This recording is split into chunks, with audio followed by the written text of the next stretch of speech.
Hello friends, स्वागत है आप सभी का स्मार्ट जीएस एकेडमी में। फ्रेंड्स, अगर आप उत्तर प्रदेश एग्ज़ाम की तैयारी कर रहे हैं, यूपी पुलिस एसआई एग्ज़ाम हो, यूपी ट्रिपल एससी पेट हो, यूपी लेखपाल हो, यूपी पीएससी हो या यूपी आरओ एआरओ हो, कोई भी अगर उत्तर प्रदेश का आप एग्ज़ाम की तैयारी कर रहे हैं तो आज का ये वीडियो आपके लिए गेम चेंजर साबित होने वाला है। आज हम पूरा यूपी जीके वन शॉट में पढ़ेंगे, वो भी ट्रिक्स और शॉर्ट मेथड के साथ, जिससे आपको न सिर्फ याद रहेगा बल्कि एग्ज़ाम में तुरंत रिकॉल भी होगा। तो चलिए शुरुआत करते हैं। शुरुआत करेंगे इसकी हम फर्स्ट चैप्टर के साथ।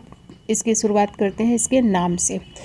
यूपी का जो नाम है, इसका इतिहास क्या है, इसे देखते हैं। तो 1836 में इसका नाम था उत्तर पश्चिम प्रांत और 1877 से उत्तर पश्चिम प्रांत के साथ आगरा एवं अवध भी जोड़ दिया गया।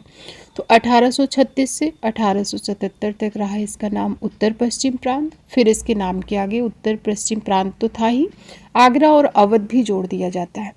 फिर 1902 तक यही रहता है। 1902 से आगरा एवं अवध का संयुक्त प्रांत कहा जाने लगा और 1937 से केवल संयुक्त प्रांत नाम हो गया। और 24 जनवरी 1950 से उत्तर प्रदेश का जो वर्तमान नाम है यह उत्तर प्रदेश कर दिया गया। तो 24 जनवरी 1950 से वर्तमान अस्तित्व में आया नाम जो है उत्तर प्रदेश। इसीलिए 24 जनवरी को हम उत्तर प्रदेश दिवस मनाते हैं। तो यह रहा एक प्रांत से प्रदेश बनने का सफ़र। अब जैसे जैसे नाम बदला तो इसकी राजधानी भी बदलती रही। जैसे 1836 में जो राजधानी थी आगरा थी, फिर 1858 से प्रयागराज हुई। 1857 की क्रांति ने अंग्रेज़ों को हिला दिया। तब अंग्रेज़ों ने 1858 में राजधानी प्रयागराज बनाई और फिर 1921 से राजधानी आंशिक रूप से लखनऊ को बनाया गया। और जब पूर्णतः पूछा जाएगा तो 1935 हो जाएगा। तो याद रखिए, 1921 में राजधानी लखनऊ बनाई गई, लेकिन वो आंशिक रूप से थी। पूर्णतः बनती है 1935। इसका एक कोड है याद रखने का, राजधानी याद रखने का, APL। ए से हो जाएगा आगरा, P से हो जाएगा प्रयागराज, उसके बाद फिर L से हो जाएगा लखनऊ। तो APL कोड अगर आप याद रखेंगे तो सीक्वेंस आपको याद रहेगा। तो ये तो रहा इसके नाम का इतिहास और राजधानी का इतिहास। अब हम देखते हैं उत्तर प्रदेश के जो राजकीय प्रतीक हैं इनके बारे में। राजकीय पशु है यहाँ का बारहसिंगा, राजकीय पक्षी है सारस, वृक्ष है अशोक, पुष्प है पलाश या टेसू, राजकीय खेल है यहाँ का हॉकी और राजकीय चिन्ह है, राजकीय चिन्ह एक वृत्त में 2 मछलियाँ और तीर धनुष है। ये जो 2 मछलियाँ हैं अवध के नवाबों का शाही प्रतीक थी, जो मुस्लिम शासक की विरासत को दर्शाती हैं। और वहीं तीर धनुष भगवान राम का प्रतीक, जिनका सीधा संबंध अवध से था। तो सनातन धर्म की विरासत है। इन्हें 1938 में अपनाया गया था। तो राजकीय चिन्ह कब अपनाया गया? 1938 में। ये हुआ राजकीय प्रतीक। इसके बाद फिर उत्तर प्रदेश में बात करें हम तो 18 मंडल है, 75 जिला है। जो 18वां मंडल है नया, वो अलीगढ़ है, जो 2008 में बनाया गया था, और 75 जिले हैं। NCR में उत्तर प्रदेश के कितने ज़िले शामिल हैं? 8 ज़िले शामिल हैं। इनका एक कोड है MGGBBH M और S। मेरठ हो गया, M से हो गया मेरठ, GG से गाजियाबाद, गौतम बुद्ध नगर, BB से बुलंदशहर और बागपत, H से हो गया हापुड़, M से मुजफ्फरनगर, S से हो गया शामली। तो ये वे ज़िले हैं जो NCR में शामिल हैं। अब उत्तर प्रदेश भारत में सबसे ज़्यादा राज्यों को छूता है, सबसे ज़्यादा राज्यों के साथ सीमा बनाता है। 8 राज्य, 1 केंद्र शासित प्रदेश और 1 अंतर्राष्ट्रीय सीमा भी बनाता है एक देश के साथ। तो जब आपसे ये पूछा जाए कि कितने राज्यों से सीमा बनाता है तो वहाँ पर आंसर आपको 8 करना है, और राज्य प्लस केंद्र शासित प्रदेश दोनों दे दें तो फिर 9 करना है। और अगर अंतर्राष्ट्रीय सीमा पूछे तो याद रखें एक देश है जिससे सीमा लगती है, वो है नेपाल। अब अगर आप उत्तर प्रदेश का मैप देखें ध्यान से, तो ये जो उत्तर की तरफ है, यहाँ पर उत्तर की तरफ हिमाचल प्रदेश के साथ सीमा लगती है और सबसे कम सीमा लगती है हिमाचल प्रदेश से। वहीं दक्षिण में देखें अगर, तो मध्य प्रदेश के साथ सबसे अधिक सीमा लगती है। 11 ज़िले इसमें शामिल हैं। उत्तर प्रदेश के 11 ज़िले हैं जो मध्य प्रदेश के साथ सीमा बनाते हैं। और इनमें जो सोनभद्र ज़िला है, ये नीचे जो है सोनभद्र ज़िला, इसकी सीमा 4 राज्यों से लगती है। एक तो मध्य प्रदेश, छत्तीसगढ़, झारखंड और बिहार। इन 4 राज्यों के साथ सोनभद्र सीमा बनाता है और यह भारत का एकमात्र ऐसा जिला है जो 4 राज्यों से सीमा बनाता है। इसके बाद अगर पूर्व में देखें, यहाँ पूर्व की तरफ तो बिहार है, झारखंड है, और पश्चिम में देखें तो हरियाणा है, दिल्ली केंद्र शासित प्रदेश और राजस्थान। इस तरीके से उत्तर प्रदेश की सीमा लगती है कितने राज्यों के साथ? 8 राज्य और 1 केंद्र शासित प्रदेश के साथ। इसके साथ साथ ही एक अंतर्राष्ट्रीय सीमा भी लगती है नेपाल की। और यहाँ से क्वेश्चन क्या पूछा जाता है? ये नहीं पूछा जाता कि कितने ज़िले इसमें शामिल हैं, बल्कि उन ज़िलों का कभी कभी सीक्वेंस भी पूछ लेता है और कभी कभी ये पूछ लेता है कि इनमें से कौन सा शामिल है 4 देखे ऑप्शन में, या फिर ये पूछ लेगा कौन सा शामिल नहीं है। तो आपको ये 7 ज़िले पता होने चाहिए। इनको याद करने की एक ट्रिक भी है। तो यूपी के 7 ज़िले जो नेपाल से लगते हैं, इनकी ट्रिक है, महाराज सिद्धार्थ ने बलराम को सोने के बहाने खीर पिलाई। ठीक है, महाराज सिद्धार्थ याद रखना है। महाराज सिद्धार्थ ने बलराम को सोने के बहाने खीर पिलाई, खिलाई नहीं पिलाई। ठीक है, जिसमें महाराज से हो जाएगा महाराजपुर, सिद्धार्थ से हो जाएगा सिद्धार्थ नगर, बलराम से बलरामपुर, और सोने से हो जाएगा श्रावस्ती, फिर बहाने से हो जाएगा बहराइच, खीर से लखीमपुर खीरी हो जाएगा, और पिलाई से पीलीभीत हो जाएगा। ये 7 जिले हैं उत्तर प्रदेश के जो नेपाल की सीमा से लगे हुए हैं। अब अगर हम उत्तर प्रदेश के क्षेत्रफल की बात करें तो 2,40,928 स्क्वायर किलोमीटर है और भारत का 7.33% है। क्षेत्रफल में ये चौथा है राज्य, क्षेत्रफल के हिसाब से चौथा बड़ा राज्य है। इससे बड़े जो 3 है वो कौन है? राजस्थान, महाराष्ट्र और मध्य प्रदेश है। तो इनकी भी एक ट्रिक है, कोड है, याद रखें, RAMM। RA से हो जाएगा राजस्थान, M से महाराष्ट्र, और फिर तीसरे नंबर पर मध्य प्रदेश है, और चौथे नंबर पर आता है अपना उत्तर प्रदेश। अब उत्तर प्रदेश में भी उत्तर प्रदेश का सबसे अधिक क्षेत्रफल वाला जिला कौन सा है सबसे बड़ा? तो वो है लखीमपुर खीरी, और सबसे छोटा पूछा जाए तो वो हो जाएगा हापुड़। तो याद रखें, सबसे बड़ा लखीमपुर खीरी है और सबसे छोटा है हापुड़। इसके बाद अब हम उत्तर प्रदेश का भौतिक विभाजन देखते हैं।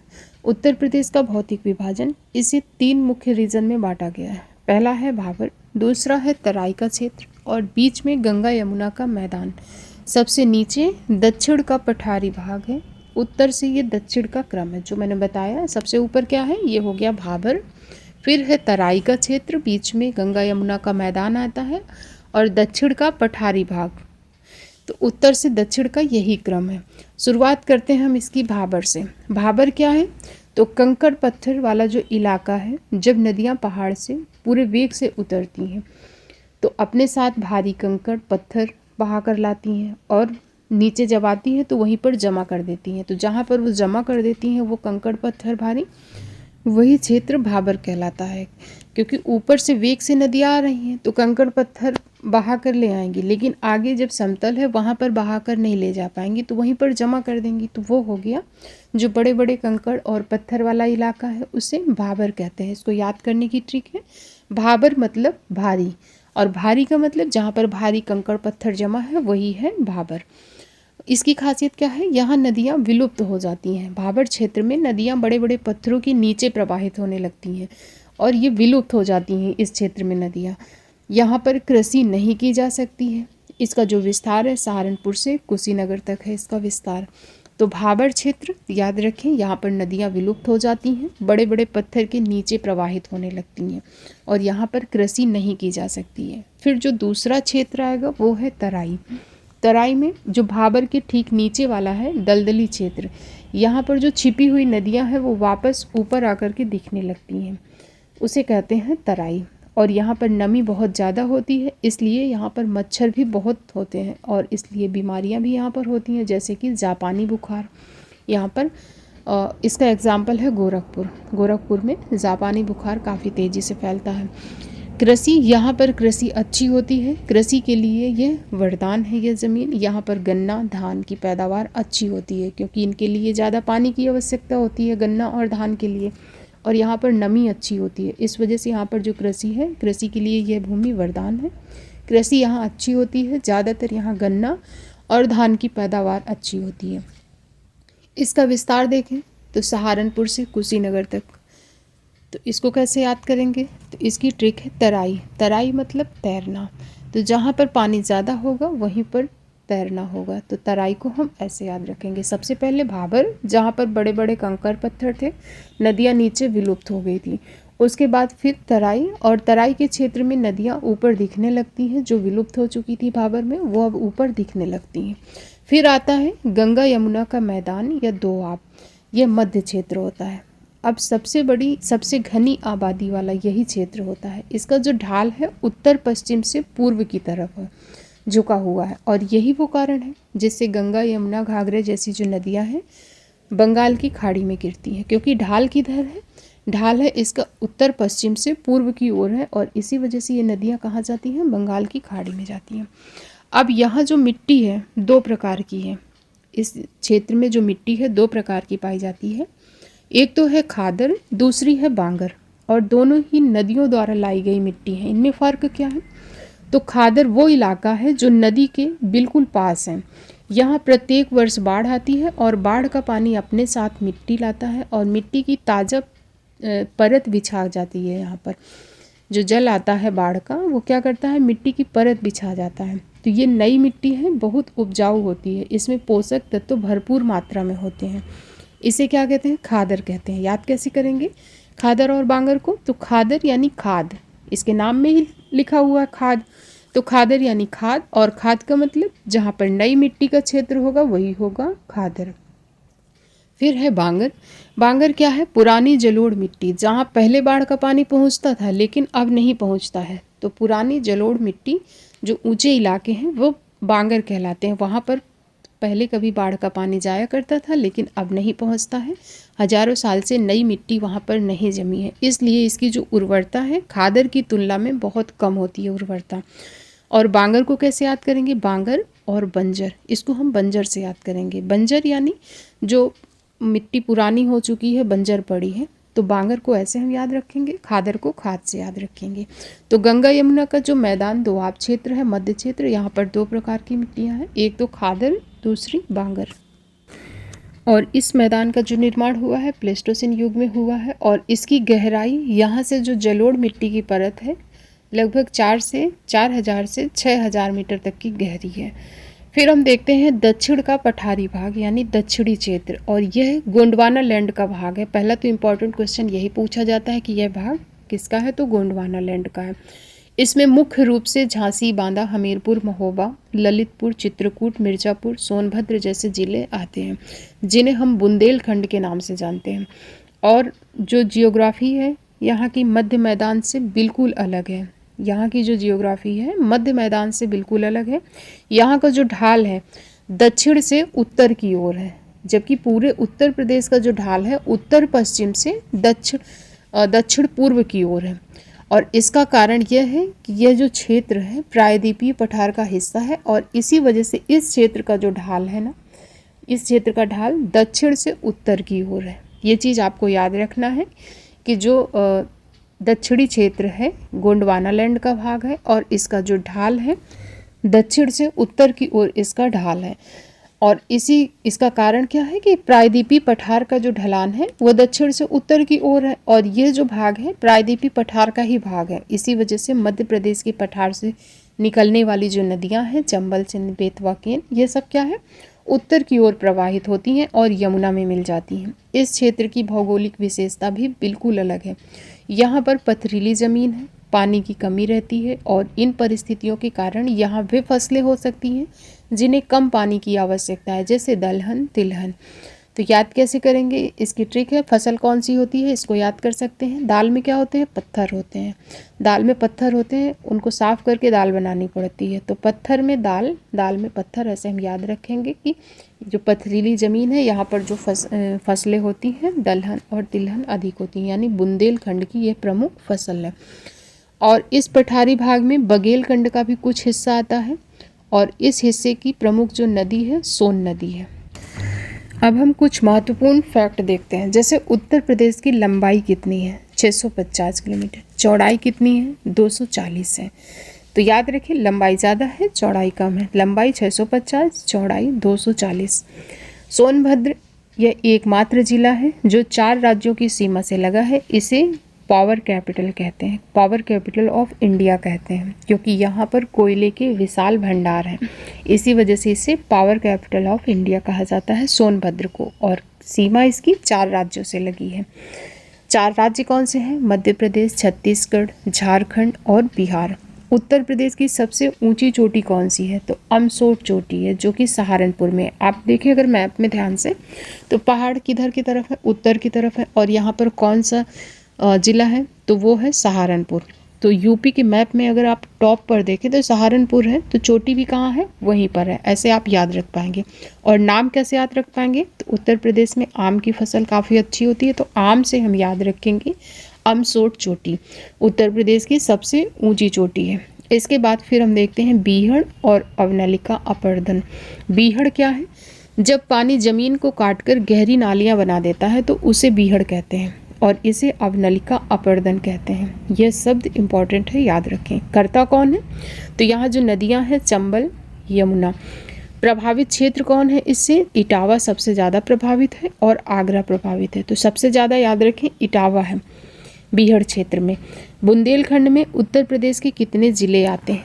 तो 7 ज़िले आते हैं। तो बीहड़ हमने देख लिया, जब पानी ज़मीन को काटकर गहरी नालियाँ बना देता है उसे बीहड़ कहते हैं, और इसे अवनलिका अपर्दन भी कहा जाता है। यहाँ की जो प्रमुख नदियाँ हैं चंबल और यमुना है। प्रभावित क्षेत्र इटावा और आगरा है। अब हम बुंदेलखंड में उत्तर प्रदेश के कौन से ज़िले आते हैं? 7 ज़िले आते हैं। कौन कौन से हैं?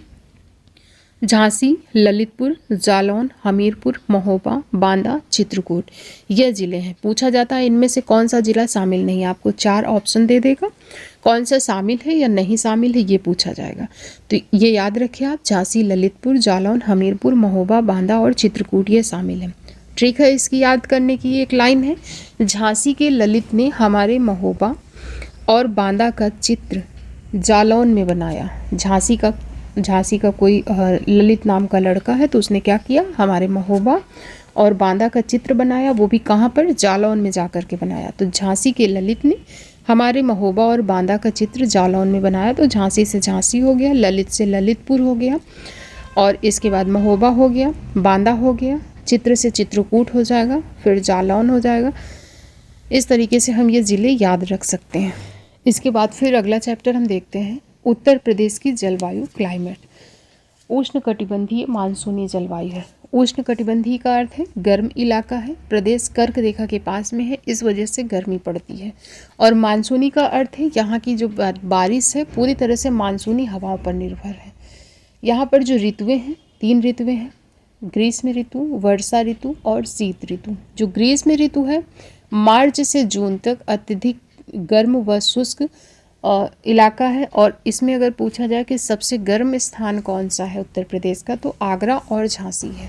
झांसी जो है ये बुंदेलखंड में आता है, और बुंदेलखंड एरिया कर्क रेखा से पास है, जहाँ सूर्य की किरणें सीधी पड़ती हैं, तो वहाँ गर्मी ज़्यादा पड़ती है। गर्मियों में जो गर्म हवा चलती है यहाँ पर, उसे लू कहा जाता है। और सबसे कम गर्मी अगर पूछा जाए किस ज़िले में, तो बरेली में। सबसे कम गर्मी बरेली में, सबसे ज़्यादा पूछा जाए तो आगरा और झांसी में है। वर्षा ऋतु की बात करें तो यूपी में ज़्यादातर जो बारिश है बंगाल की खाड़ी वाले मानसून से होती है। स्थानीय भाषा में इसे पूर्वा कहते हैं। और सर्वाधिक वर्षा गोरखपुर में होती है। क्यों होती है गोरखपुर में? क्योंकि अगर आप देखें मैप में तो गोरखपुर पूर्वी छोर पर है, और जो पूर्वा आती है, जो पवनें आती हैं मानसूनी पूर्वा, तो सबसे पहले पूर्व में प्रवेश करती हैं और पूर्व में ही गोरखपुर पड़ जाता है। तो गोरखपुर में सबसे अधिक वर्षा कराती हैं। उसके बाद फिर वर्षा करते हुए पश्चिम की ओर जाती हैं, तो पश्चिम तक पहुँचते पहुँचते वर्षा कम हो जाती है। सबसे कम वर्षा पूछा जाए तो मथुरा में है। तो सबसे अधिक वर्षा गोरखपुर, सबसे कम वर्षा मथुरा में। शीत ऋतु की बात करें तो नवंबर से फरवरी तक शीत ऋतु। सबसे ठंडा महीना पूछा जाए तो जनवरी है। अब सर्वाधिक ठंडी उत्तर प्रदेश के किस क्षेत्र में पड़ती है? तो सर्वाधिक ठंड उत्तर पश्चिमी जिलों में पड़ती है, क्योंकि वहाँ हिमालय से नज़दीकी की वजह से वहाँ पर सर्वाधिक ठंड पड़ती है।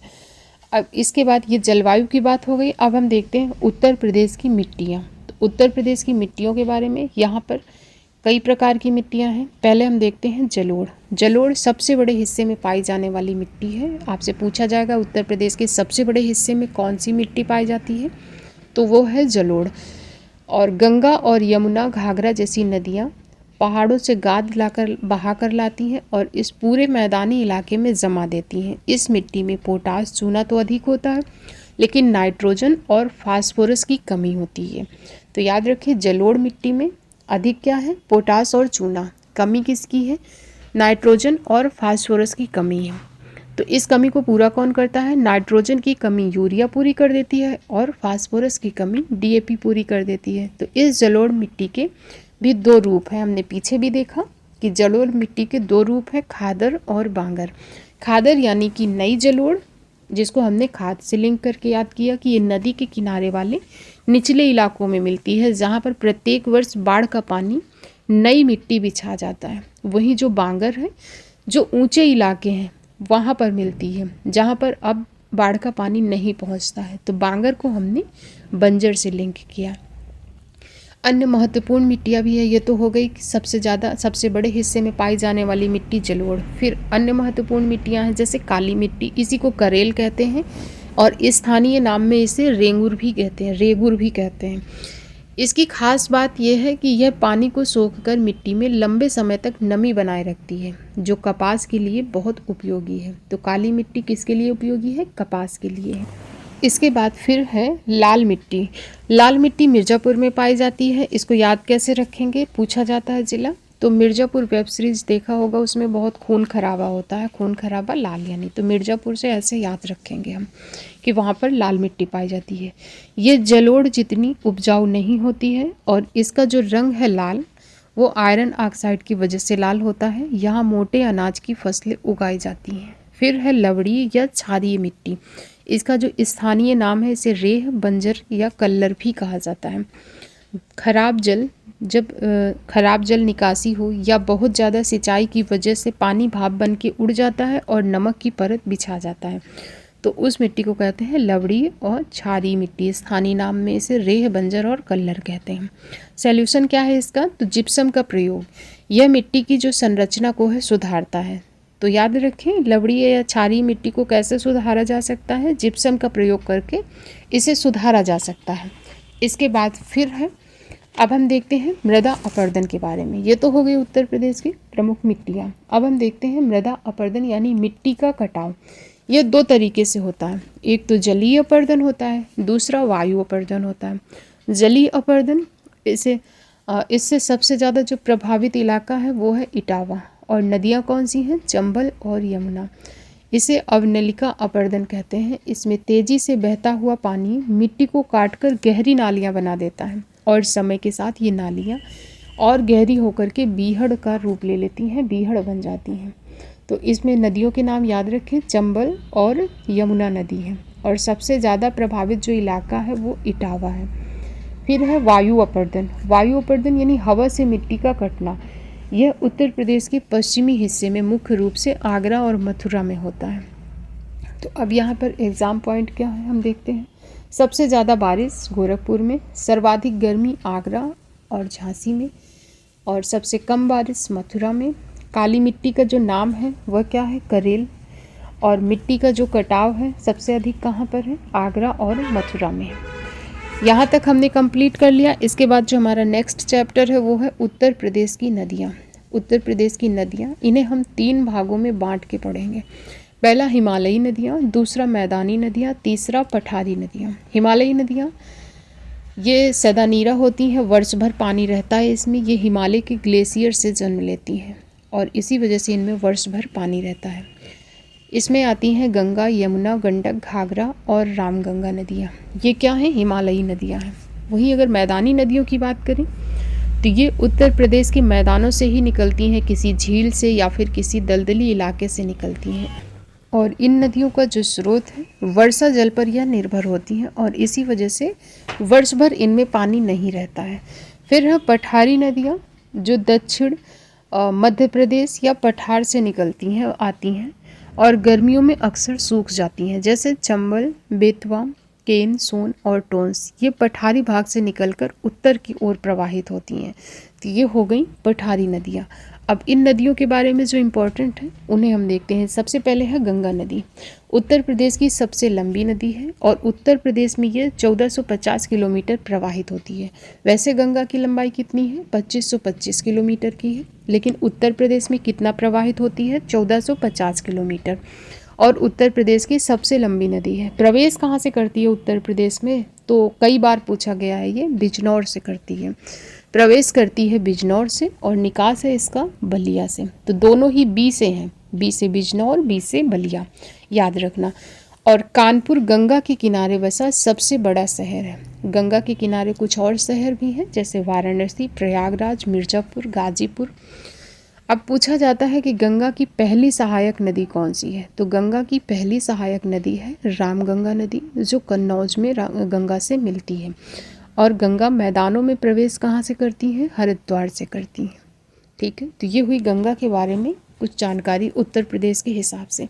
अगर आप गंगा नदी के बारे में पूरा मैप से पढ़ना चाहते हैं तो इसकी वीडियो चैनल पर पड़ी हुई है, वहाँ से आप जाके देख सकते हैं। पूरा मैप में पढ़ाया गया, आपको कुछ भी रटना नहीं पड़ेगा। कब कौन सी नदी कहाँ से आकर कहाँ मिलती है, सब कुछ बताया गया उसमें मैप से। साथ ही अगर आपको ये वीडियो पसंद आ रहा है तो वीडियो को लाइक करते चलें। फिर दूसरी नदी है यमुना, जो गंगा की सबसे बड़ी सहायक नदी है यमुना। यह गंगा के समानांतर ही बहती है और यह कहाँ से प्रवेश करती है उत्तर प्रदेश में? तो सहारनपुर से करती है। गंगा कहाँ से? बिजनौर से। यमुना सहारनपुर से। सहारनपुर में भी एक जगह है फैजाबाद, वहाँ से प्रवेश करती है और फिर प्रयागराज तक प्रवाहित होती है और प्रयागराज में आकर के ये गंगा से मिल जाती है, जहाँ संगम है। और इसके किनारे जो प्रमुख शहर हैं, 3 प्रमुख शहर याद रखें आप, मथुरा, आगरा और इटावा। इसका एक कोड है MAI, M से मथुरा, A से आगरा, I से इटावा। ठीक है, ये हो गई यमुना। यमुना की भी कुछ सहायक नदियां हैं, चंबल, बेतवा, केन, और ये सब नीचे से आकर के यमुना में मिलती हैं, क्योंकि ये पठारी नदियां हैं तो नीचे से प्रवाहित होती हैं। हमने बताया था नहीं कैसे प्रवाहित होती हैं, दक्षिण से उत्तर की ओर। तो यह नीचे से प्रवाहित होकर के आती हैं और यमुना में मिलती हैं। इसके बाद फिर है रामगंगा। रामगंगा नदी उत्तर प्रदेश में प्रवेश कहाँ से करती है? बिजनौर से। तो गंगा और रामगंगा दोनों ही नदियाँ बिजनौर से प्रवेश करती हैं, याद रखें। और यह प्रसिद्ध नेशनल पार्क जिम कॉर्बेट के बीच से प्रवाहित होती है और गंगा में कन्नौज में मिलती है। किस स्थान पर मिलती है? कन्नौज में मिलती है। और ये गंगा की पहली सहायक नदी है, जो गंगा में किस स्थान पर मिलती है? तो कन्नौज में मिलती है। और याद रखें, याद कैसे रखेंगे कि कन्नौज में मिलती है? तो राम जी ने कन्नौज में जाकर इत्र लगाया, ऐसे याद रखना। राम जी ने इत्र लगाया कहाँ पर? कन्नौज ने। तो राम से हो गया रामगंगा और कन्नौज में इत्र लगाया तो कन्नौज में ये गंगा में मिलती है। फिर है घाघरा या सरयू नदी। यह लखीमपुर खीरी और बहराइच की सीमा बनाते हुए उत्तर प्रदेश में आती है और अयोध्या इसी नदी के तट पर है, सरयू नदी के तट पर। फिर है गोमती नदी। पीलीभीत के फुलहर झील से इसका उद्गम है और इसके किनारे जो प्रमुख शहर हैं जौनपुर, लखनऊ, इसी के किनारे हैं। तो गोमती नदी, इसको याद रखें, यह उत्तर प्रदेश से ही इसका उद्गम है। कहाँ से? पीलीभीत के फुलहर झील से निकलती है ये। इसके बाद फिर है चंबल नदी, जो मध्य प्रदेश से आती है और इटावा के पास यमुना में मिलती है। यहाँ से जो क्वेश्चन पूछा गया है, कई बार पूछा गया है कई एग्जाम्स में, कि यह यमुना में कहाँ पर मिलती है, किस स्थान पर मिलती है? तो यह इटावा के पास मिलती है, यह याद रखिए। और यह अपने बीहड़ के लिए प्रसिद्ध है चंबल नदी। फिर है, तो ऐसे आप याद रख सकते हैं कि सबसे अधिक बीहड़ कहाँ पर है, क्षेत्र जो है वो इटावा में है। तो इटावा में ही ये याद रखें, यमुना में मिलती है चंबल नदी। फिर है बेतवा, यह हमीरपुर के पास यमुना में मिलती है। इससे भी क्वेश्चन पूछा गया है कि यमुना में कहाँ मिलती है, तो हमीरपुर के पास यमुना में मिलती है। और इस पर माता टीला बांध है और रानी लक्ष्मी बांध भी है इसी पर। तो इसको याद कैसे करेंगे? तो बेटा से हम याद करेंगे माता टीला। बेटा किसकी बात मानता है? माता की, तो माता टीला बांध हो गया। रानी लक्ष्मीबाई भी अगर आप देखें तो जब इन्होंने युद्ध लड़ा था तो अपने बेटे को पीठ में बांध कर लड़ी थी, तो वहाँ से याद रखेंगे बेतवा। ठीक है, तो बेतवा नदी पर माता टीला बांध और रानी लक्ष्मीबाई बांध है। ये हो गई उत्तर प्रदेश की प्रमुख नदियाँ। अब हम प्रमुख झीलों को देखते हैं। पहले है रामगढ़ ताल झील, यह जिला गोरखपुर में है।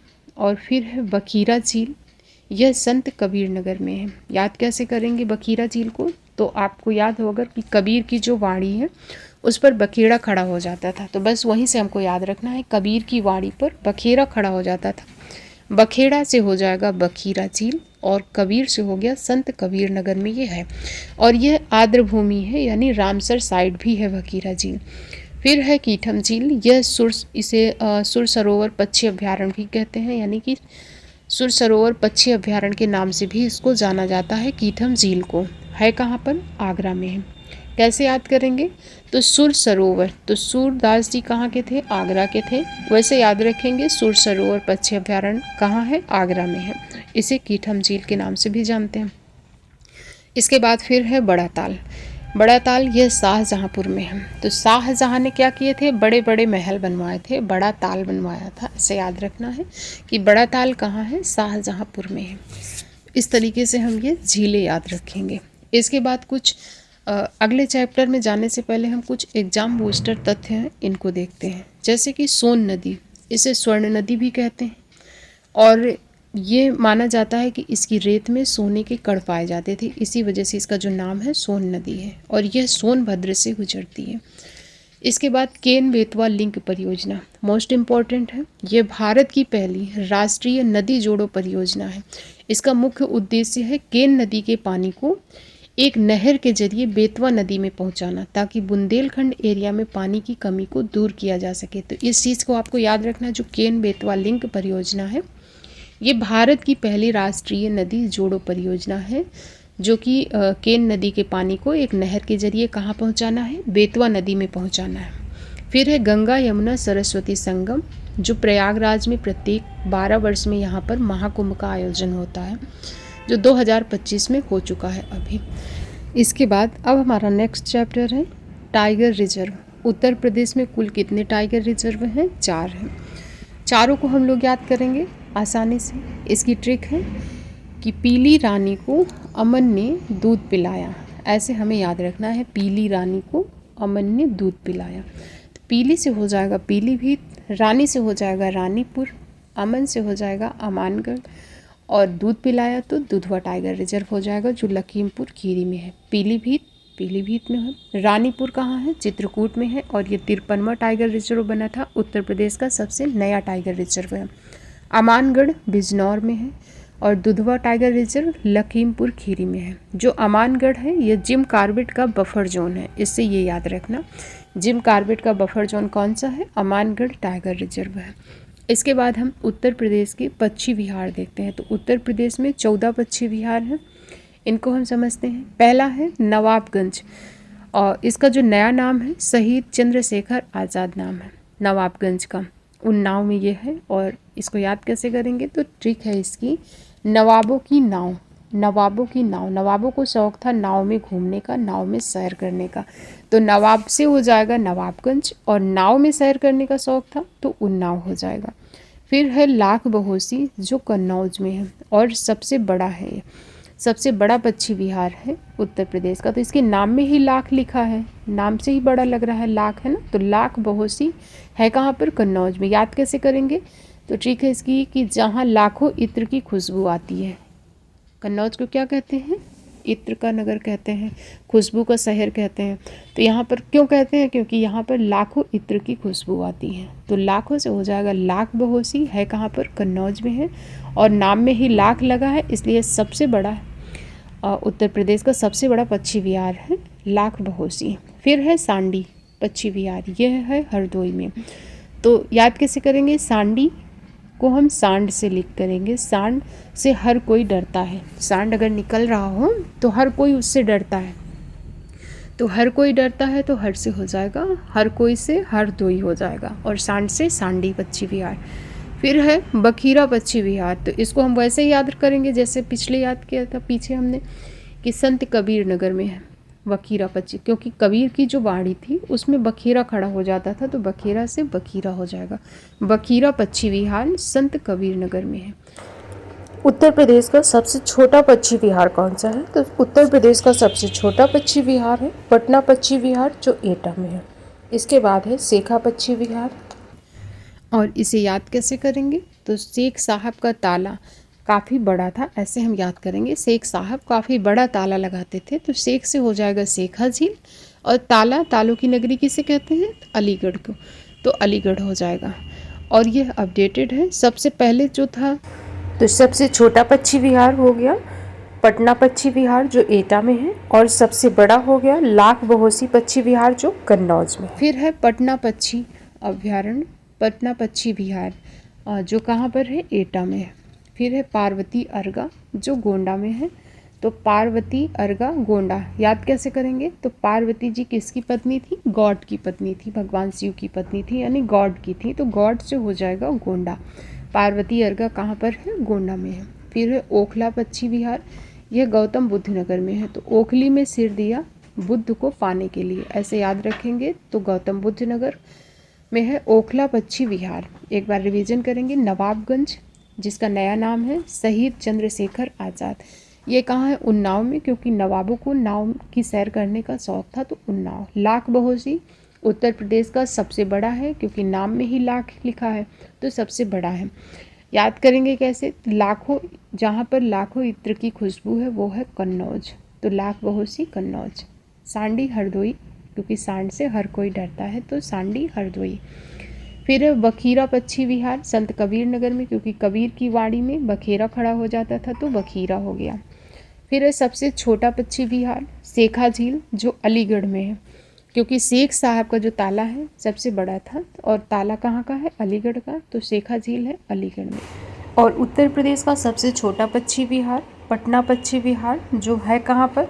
उत्तर प्रदेश के एटा जिले में है पटना पक्षी विहार। फिर पार्वती अर्गा, और ये कहाँ है? गोंडा में है। पार्वती जी गॉड की पत्नी है, तो हो जाएगा गोंडा। फिर ओखला पक्षी विहार गौतम बुद्ध नगर में है, तो ओखली में सिर दिया बुद्ध को पाने के लिए, तो बुद्ध से गौतम बुद्ध नगर, ओखली से ओखला पक्षी विहार हो गया। इसके बाद अब हम देखते हैं वन्य जीव विहार।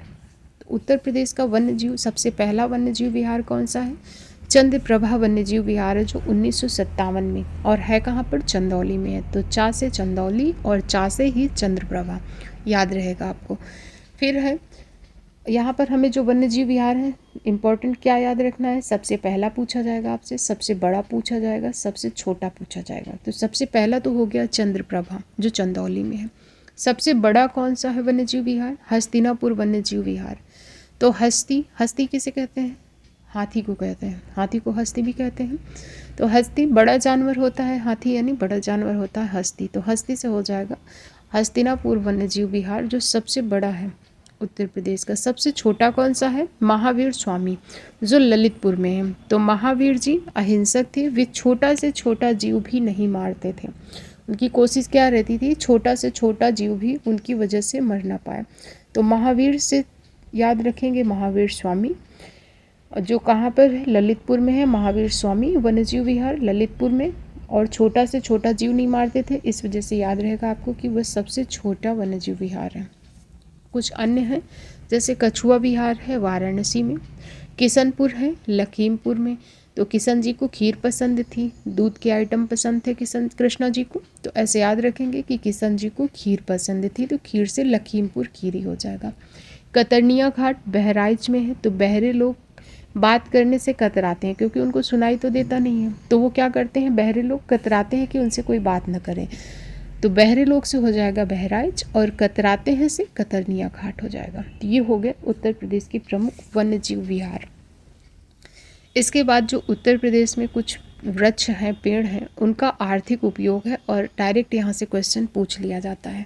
जैसे पूछा जाएगा आपसे कि जो कत्था है किसके वृक्ष से बनता है? तो कत्था खैर के वृक्ष से बनता है, ठीक है। कत्था का उपयोग कहाँ होता है? पान खाने में होता है। तो अगर पान खा करके थूका कहीं तो फिर खैर नहीं से हो जाएगा खैर का वृक्ष, और कत्था खैर के वृक्ष से बनता है। क्योंकि आपके सामने ऑप्शन भी होंगे, तो ऑप्शन देख के भी आपको याद आ जाएगा। दूसरा है बीड़ी किससे बनती है? तेंदू के पत्ते से बनती है। तो मिर्ज़ापुर सोनभद्र इलाकों में इसे हरा सोना कहते हैं। यह एक पॉइंट है, याद रखें आपको कि जो तेंदू के पत्ते हैं इसे मिर्ज़ापुर सोनभद्र इलाकों में इसे हरा सोना कहा जाता है, और इससे क्या बनती है? बीड़ी बनती है। फिर माचिस या प्लाईवुड सेमल और गुर्जुल के पत्तों से, पेड़ों से बनती है। यह माचिस और प्लाईवुड सेमल और गुर्जुल के पेड़ों से। फिर है रेलवे स्लीपर जो पहले हुआ करते थे, अब नहीं, लेकिन पूछ लिया जाएगा क्वेश्चन तो पता होना चाहिए। साल और सागौन की लकड़ी से बनते हैं, क्योंकि ये पानी में भी लकड़ी सड़ती नहीं है, इसी वजह से जो रेलवे स्लीपर होते थे किससे, साल और सागौन की लकड़ी से बनते थे।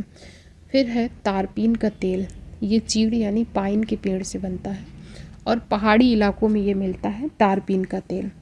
तो ये कुछ पेड़ों के आर्थिक उपयोग हैं, इन्हें याद रखें, यहाँ से क्वेश्चन पूछे गए, इसी वजह से मैंने इसको ऐड किया है। इसके बाद जो हमारा नेक्स्ट टॉपिक है वो है उत्तर प्रदेश की रामसर साइट। उत्तर प्रदेश में 11 रामसर साइट हैं, सबसे अधिक है तमिलनाडु में और दूसरे नंबर पर उत्तर प्रदेश है जहाँ पर 11 रामसर साइट्स हैं। यहाँ पर ऊपरी गंगा नदी जो बुलंदशहर में है, यह रामसर साइट है। नवाबगढ़ पक्षी अभ्यारण्य ये उन्नाव में है, यह भी रामसर साइट्स है।